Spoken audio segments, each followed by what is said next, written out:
today to come to our first corrections hearing of this session of 2022. I would like for the members of the committee to know right now that we may have one, but no more than two more committee meetings is related to Senate business. And after that, we will wait to get bills from the House.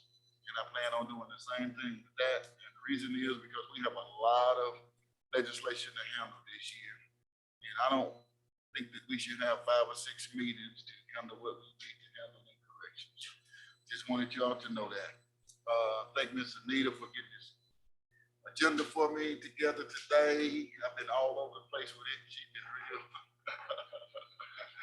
real good to work with me on that. Mr. Ethan for getting the legislation that we would like to see. So with all that said, we will not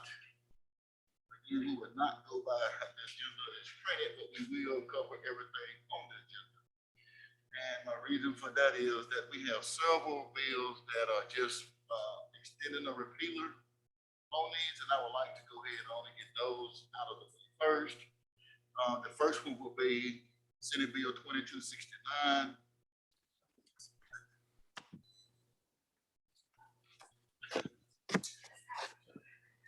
Will be 2269, we're extending the repealer on authority to collect fees for deposit into. And what this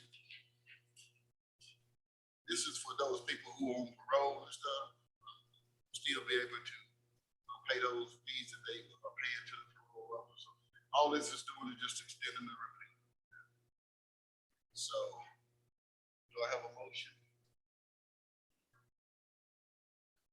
Okay, Charles Fisher Duplantis, okay. Do we have a second? The motion is second. All in favor, let it be known by saying aye. All opposed? Ayes carried. Thank you.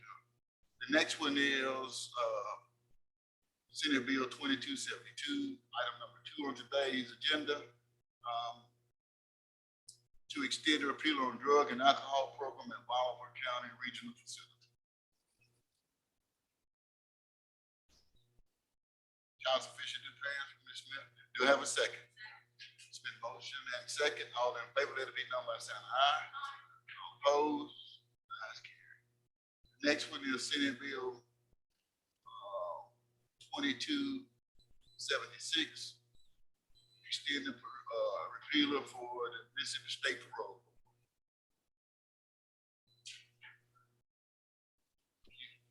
Motion, do we have a second? It's been motion and second. All in favor, let it be known by saying aye. Opposed? Ayes carried. Thank you. The next one is Senate Bill number 2277, Prison Overcrowding Emergency Powers Act, extend the repealer on. Motion, do we have a second? Motion and second. All in favor, let it be known by saying aye. All opposed? The next one is Senate Bill 2280, extend the repealer on extensive supervision program and electronic home detention. Basically, that's for the monitoring of individuals using electronic devices when they're not on home. What's it called? Yeah. House arrest. Yes. I'm sorry. Thank you. Do we have a second? Second. Okay, it's been motion and second. All in favor, let it be known by saying aye. All opposed? Okay. The next one we would take up will be Senate Bill number 2273. And we do have a proposed committee substitute on that bill. I'll attempt to explain it. It's a real simple bill. It's nothing, I don't think that it's any controversy at all. As a matter of fact, I've had the conversation with the Mississippi Manufacturers Association, and I've also met with MEC on this legislation.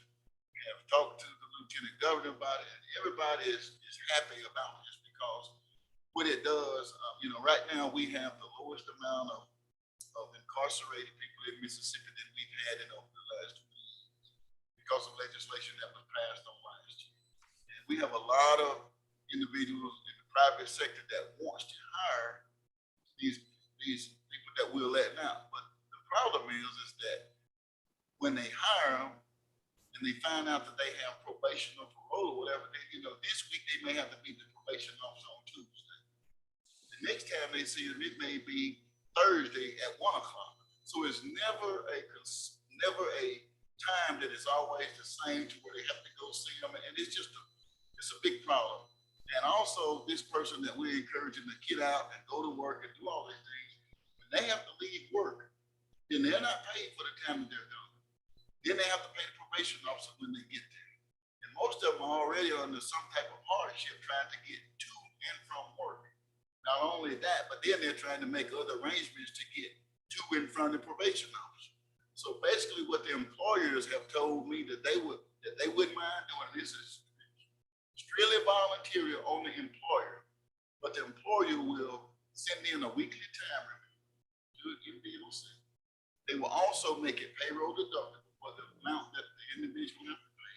And they will also drug test the individual according to their company policy and MDOC guidelines. So basically, we're trying to give this individual an opportunity to go at work and stay at work while him or her is at work.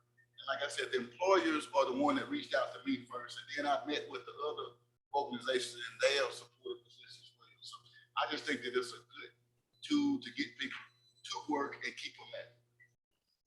So I'm open to any questions if anyone should have any concern in this. Yes, sir. Senator Simmons. Question, Mr. Chairman. Yes, sir.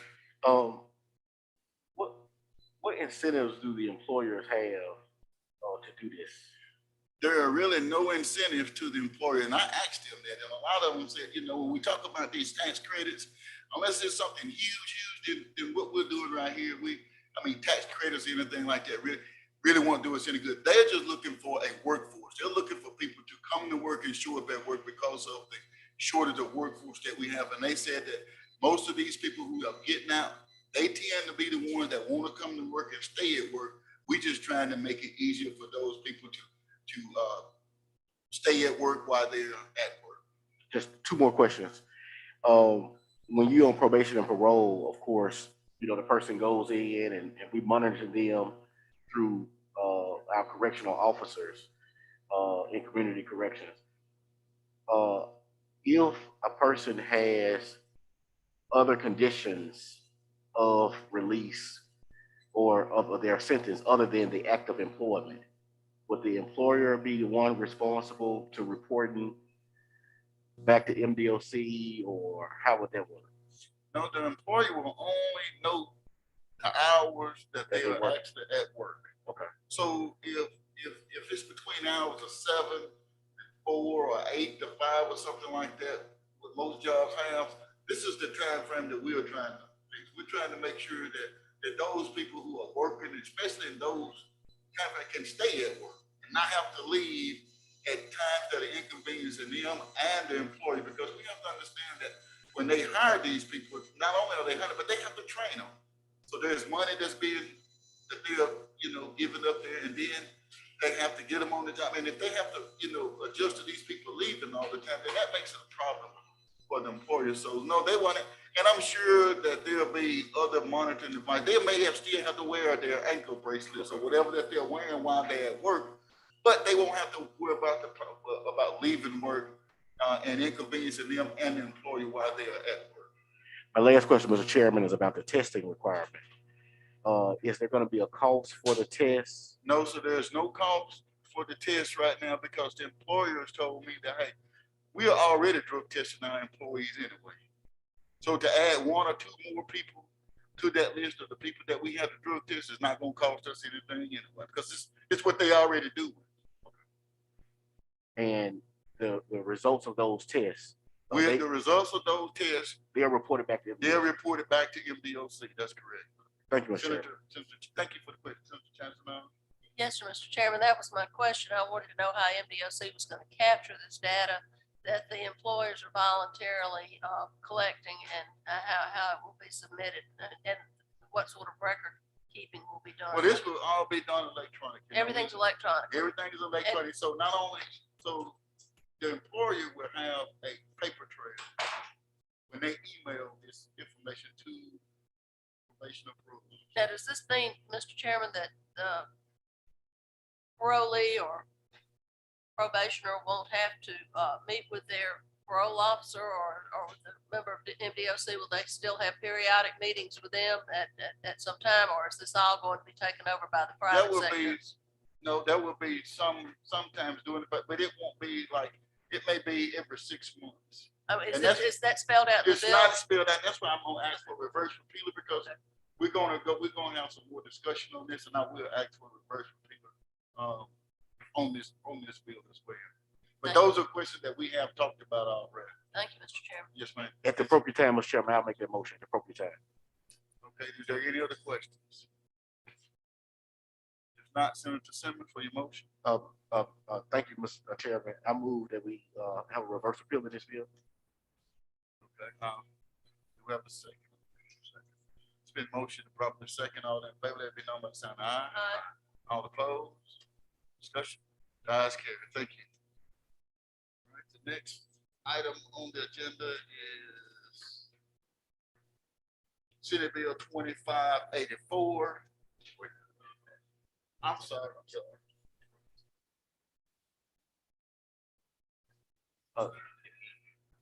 My motion is title sufficient do pass as amended, Mr. Chairman. As amended, okay, thank you. We have a motion. Do we have a second? Second. It's been properly motion and second. All in favor, let it be known by saying aye. All opposed? Ayes, thank you. The next one is Senate Bill 2584, the Reentry Court Act. And if you all can remember, members of this committee, this was a bill that we passed out of committee on last year. It passed out of Judge B on last year, and we sent it to the House, and that's where everything got squirrely at. And that's where that's the reason why the bill was ended up dying there. But we do have with us today Judge Prentice Harrell, who is with us today. Senator Fillingham will be presenting that bill today, and if there's any questions to Judge Harrell, I will ask that everyone that has a question for him speak, get as close to the mic as you comfortably can, so that the judge may be able to hear you. So at this time, I yield to Senator Fillingham to explain the bill.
Senator.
Senator Simmons and Senator Simmons, if your question is to, Senator Filligan or to, Judge Hale, I think he's ready to answer questions for us as well. So, yes, sir, Senator Simmons, you recognize. Yeah, thank you, Mr. Chairman. This can go to Chairman Fillingham or Judge Harrell. My question is, how are we determining bed space availability? Could I answer that, please? First off, I want to congratulate Senator Wiggins. Yesterday, I was listening to Gallo, as I often do when I travel to my foreign counties, and a school teacher was bragging on him. And I thought that was great. Now, I don't always listen to Gallo, but I go to I got 5 separate counties, and I do a lot of traveling early in the morning. Thank you, Judge Harold. I'll remind you that when I appear in front of you in court. Well, the second thing, this morning I was going to a foreign county over in Marion County, and Senator Filligan was on. He did a marvelous job. I thought that was a really good interview, and apparently they thought so because they kept you. Nonetheless, in answer to the Senator's query on is it limited? It is not. Last year, we had limited it to 5 pilot judges. We thought that was prudent at the time to create best practices, best evidence, and then to come back and do it statewide at a later date, probably within 2 years. But I understand that met with disfavor, and several circuit judges called. As a matter of fact, one from, I believe it was Greenville, called, and I said, we'll open the door. But nonetheless, there was some confusion toward the end, and many of us believe that confusion. So we did not limit it this year. And it says any just circuit court judge within the state may establish. Now that's in correlation with the Department of Corrections and AOC, but we did not preclude anyone from accepting. That is the major change. Now, I didn't hear Senator Filligan very well for whatever reasons. I only heard bits and pieces, but I believe he was following the bill. But if that is responsive to your question on limiting the bill or not, we're not limiting it.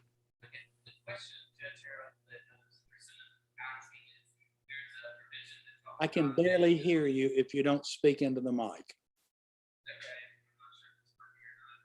I'm speaking into it. Can you hear me? Joey, I can't hear you. I apologize, but I just can't hear you. Let me try my mic. Judge, can you hear me, Judge? I can hear you. Excellent. Okay, Judge, this Senator Derek Summers, thank you so much for your leadership on this last year and this year and not giving up on it. My question, Judge Harrell, is in the bill, it talks about bed space availability. And my question is, how would bed space availability be determined in those circuits that decide to do this? If a candidate comes before the judge in this bill, he is supposed to call the Department of Corrections initially and say, do you have bed space? Because these beds for the person wishing to be in it, and that's why we put in it that you've got to call the commissioner before you sentence the person to see if there is bed space. Now, bed space is going to be determined by the availability of the VOTEC center, educational centers, treatment centers, and Commissioner Kane believes he'll have that in most of his regionals, if not all. But there may be 2 or 3 that do not have that particular VOTEC that they need in that place, and they may not have bed space. For example, welding is a VOTEC. Welding is not available in all of our different penal systems.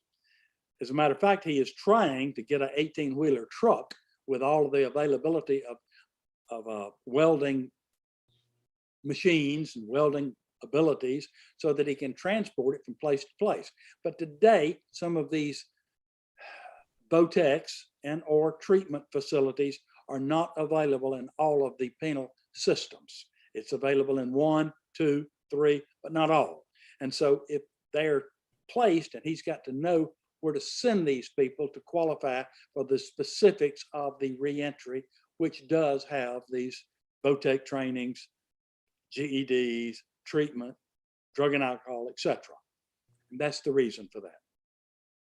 if I explained that properly. Yes, sir. And so I guess my concern or follow-up question, Judge, is that if hypothetically in one of the circuits that's already mentioned in the bill, say the 15th circuit or the 15th circuit, if one of our 15th circuit judges sentences someone to the reentry courts, it's possible that they completely leave out of the counties that are representative in the 15th circuit and actually will be in custody somewhere else in the state. Is that Yes, sir, that'd be a distinct possibility if the judge does not specifically make known what he's requesting with the Department of Corrections before he does it. He does have a responsibility to call and say, I'm sentencing you this guy. And he's going to be certain issues he must comply with, i.e. learning a welding trade, i.e. getting a GED, getting a treatment for a drug and alcohol. They should then clear that and where they're going to send him. And if he gets sent, if he doesn't make that call and they just take him anyway and send him to Greene County, and Greene County perhaps does not have that, then there's going to have to be some issues and he's going to be transferred. And that's going to be another bottle wrench. So it is incumbent on the sentencing judge to make sure that he is sentencing him to a qualified institution or a place where they offer these things. I hope I said that clearly and didn't confuse it, wasn't confusing. Yes, sir. And the basis for my question, Judge, is from my understanding, we the idea is to make these like our intervention courts, and our intervention courts, all of the participants in our intervention courts, they remain in that circuit and they are monitored by those circuit court judges in our intervention courts. So what they do or what they don't do, whether or not they get kicked out or terminated from the program in our intervention courts and then have to now be sentenced, all of that remains within that actual circuit. But you answered my question. So this is a little different because we're going to send them wherever the availability of what we're trying, whatever the judge is sentencing them to do. Is that correct? That's correct. Now you absolutely hit it on point. What I anticipated the intervention court to be. I originally anticipated that the intervention court would be under the umbrella of the intervention court, and I would send them down to Pearl River Junior College to learn a welding skill or get a GED or et cetera, et cetera. Commissioner Kane has his theory of this intervention court is different. He wants to do it while they're incarcerated. He did that over at Angola and had enormous success. And then he releases them after no more than 3 years back to the jurisdiction. Let's say that I sentence somebody to 7 years or 10 years, but they only are in the intervention court for a max of 3 years. It's a possibility they can get out quicker, but a max of 3. When they do get out, they're in what I would term early probation. And if I sentence somebody, they'd come back to me and I would put them in my umbrella, under the umbrella of the intervention court. And if they did need additional treatment, either from a medical, drug and alcohol, welding, I'd send them to the appropriate place. They would still be on probation, but they wouldn't be complete with their term until that term had expired. But if they completed it in 6 months, they get out. They complete it in a year, they get out, but no more than 3 years. That's the way the intervention court is now. So if they sentenced to 10 years and I sent them to the intervention court, theoretically, they would go to a satellite facility, let's say Parchment, where they'd learn welding, where they'd get a GED, where they would get whatever are the conditions of the confinement. They would do that theoretically. If they complete that at an early date, they get out. But then they're still on probation under my umbrella of the drug court for a period of time, not to exceed the 3 years traditionally. Now, it's a possibility it could, normally no. And then they would graduate and they would be on their way.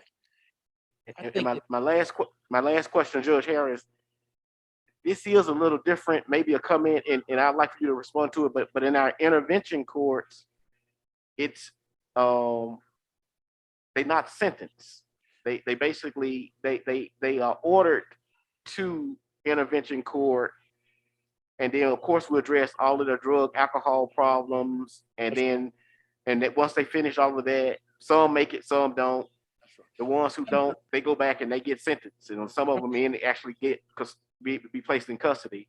Yes, sir. Some of them, they get sentenced to probation. But this is a little different because the sentence actually will happen before they are sent off anywhere. So they don't get into the reentry court until after they are sentenced, correct? That's true. Now, let me stop there. I've got 275 people and I'm going all day tomorrow to 5 counties to talk with my people in intervention court. And I'll talk to every one of them. Now, some of them were non-adjudicated, meaning they were not sentenced. Some of them were, but if they complete successfully, I expunge it. And that's in the law that I can expunge it if they complete successfully. I would say a basic difference with the intervention court and the reentry court is they're going to be under slightly more structure. They're going to be in more structured environment because they can't go home at night, but they can if they complete certain programs and get out. And then they will be under the umbrella of the intervention court with less structure. It's sort of a step down. Thank you. Yes, sir. Thank I'll be glad to answer Uh, any other questions as best I can, but I tend to I give. would just like to, Yes, sir. I'd just like to add one thing to this I know the judge said that it would be open to any courts that would like that, but you all need to understand that this doesn't come with any money. That's right. Just wanted to make that sure that this does not come with any money. That's correct. Yes, Just sir. explain that there was a late draft that was dropped by Judge Carroll out of the day that were not received. So apparently there was a change made. He's still in the current draft trying out to limited circuit. Apparently it needs to be amended to just limit it on the state law. Yes, sir. And I'll Correct. It doesn't come with any money until the circuit court wants to do this. so Senator Simmons, I have an amendment at the appropriate time, Mr. Chairman. thank you. Do you any other questions? If not, Senator Simmons, you recognize for an amendment? I'd like to amend and add the 4th Circuit and the 16th Circuit, Mr. Chairman, and I can speak to my amendment. Question on the amendment. I think Chairman Fillingham was saying, based on what Judge Harold said, that the amendment would be more proper, that it's all districts, the whole state. Yeah, we're not, there's 3 districts listed on this bill, but apparently there was a late draft. So I just offer you to that as information if you want to amend your amendment just to say all districts, because we do need to amend it.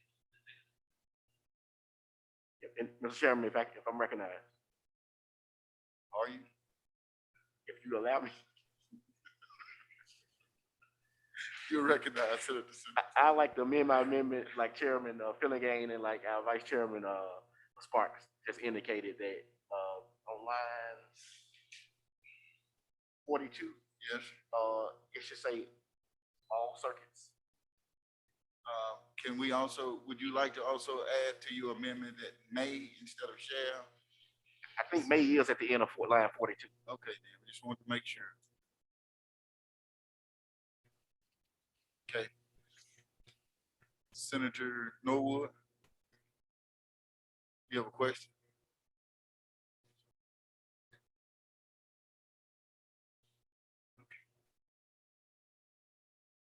Question on the amendment, all or any, which works. Any senior circuit. Senator, the draft that I should have submitted, if I did not do the right one, does recite any circuit court within the state may establish reentry court. That'll be my language, Mr. Chairman. Okay, thank you. So we've heard the motion from Senator Simmons. All in favor, let me know by saying aye. Aye. All opposed? Ayes have it. Now we need a motion to adopt the amended.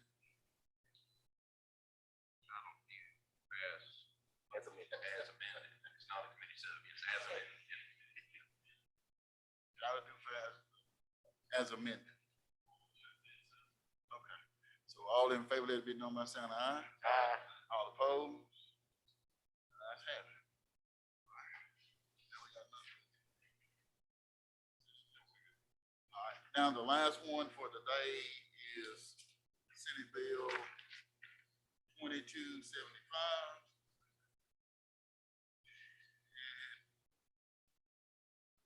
Most of you may know I've been working with Sheriff Bailey, Union County, since last year when we did the pilot program for them.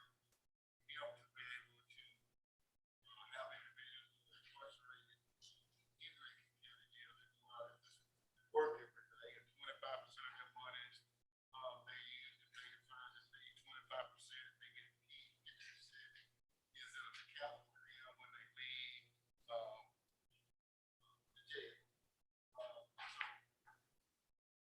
This bill is back before because it had just 1 year. I want to bring it back, and I want to add, make an amendment at the proper time. That we add some counties to the county who shares want to do it, not the judges, because this is something that has to be done, especially by sheriff. So, but I'll stop right there. If there's any questions, anyone I might not see. Yes.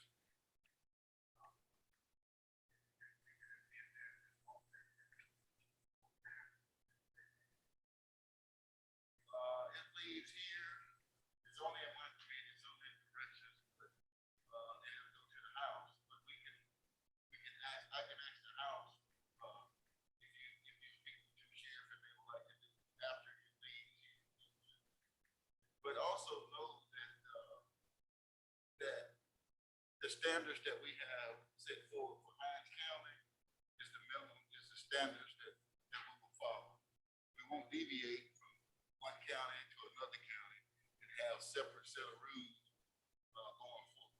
I want it to all be uniform as to how every sheriff does. And so if it does, if Rankin County is doing it this way, then I expect Jones County to do it the same way.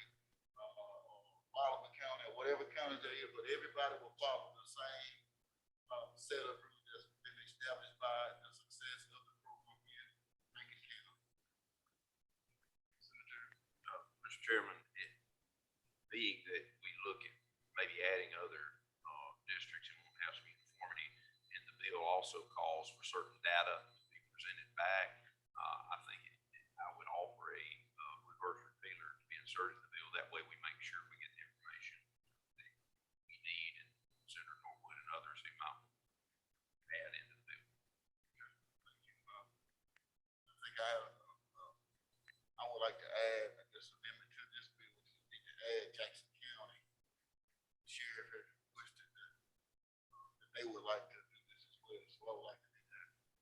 Now, add Jackson County to the list of counties that would like to do that. And that is my amendment.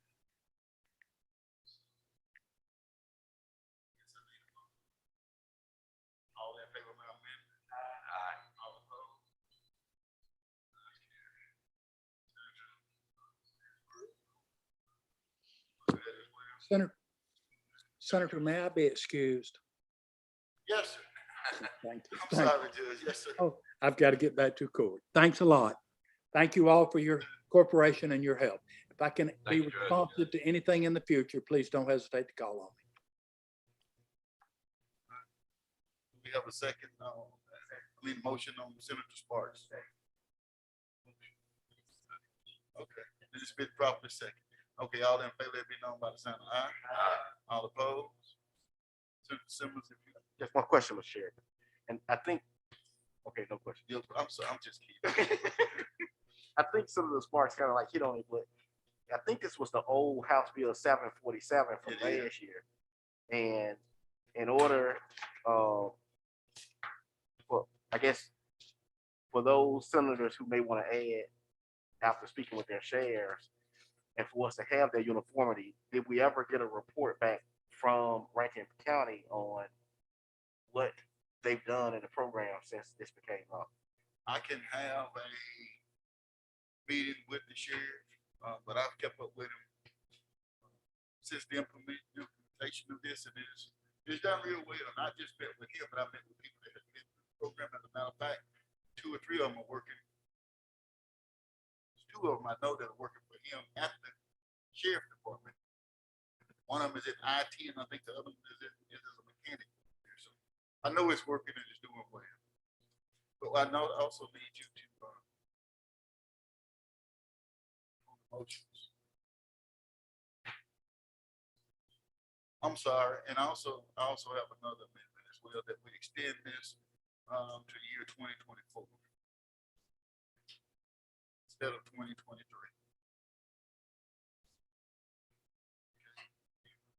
Yes, so all in favor? Aye. All opposed? That's carried. Title will be fast, committee sub, as just committee sub. Okay. That was second. All in favor, let me know by sign of aye. Aye. All opposed? Senator DeBar? Thank you.